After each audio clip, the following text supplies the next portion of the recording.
All right, let's check out shares of Pinterest reporting fourth quarter earnings, and you can see shares plummeting down 10+% after hours. Yahoo Finance's Ali Canal here with the numbers, presumably not so good ones. Yes, and this stock was down as much as 15% on the heels of this news. A big number that was a miss here was revenue. Revenue falling short of expectations, coming in at $877 million versus estimates of $887 million. Now, there was a beat on the bottom line, adjusted EPS slightly beating there, 29 cents a share versus the estimated 27 cents. Another metric to note, net income came in at $17 million for the fourth quarter after the company reported a loss of $65 million in Q3. If we move on to monthly active users, global MUAs increased 4% year over year to 450 million. That's on par with estimates. And then average revenue per user, a miss there, $1.96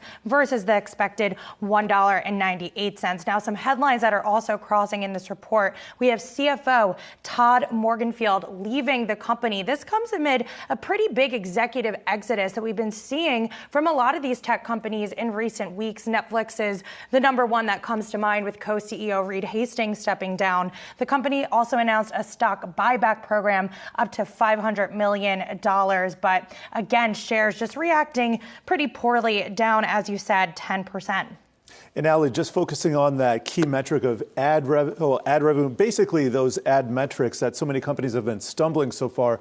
What can you tell us about Pinterest? Yeah, I mean, again, that miss on average revenue per user comes at a time where we've seen a lot of companies, specifically tech companies that rely on ads, missing on those fronts. We've seen struggles from companies like Snap, companies like Meta, Google as well. I think on the earnings call, investors are going to want to see a little bit more color, a little bit more clarity on the ad market, and also in terms of guidance. What are they expecting for the future? I also want to see more color on their cost-cutting plans and their organizational changes. We saw the company lay off about 150 workers last week. That translated to less than 5% of its workforce. So investors likely going to be looking for any updates on that front.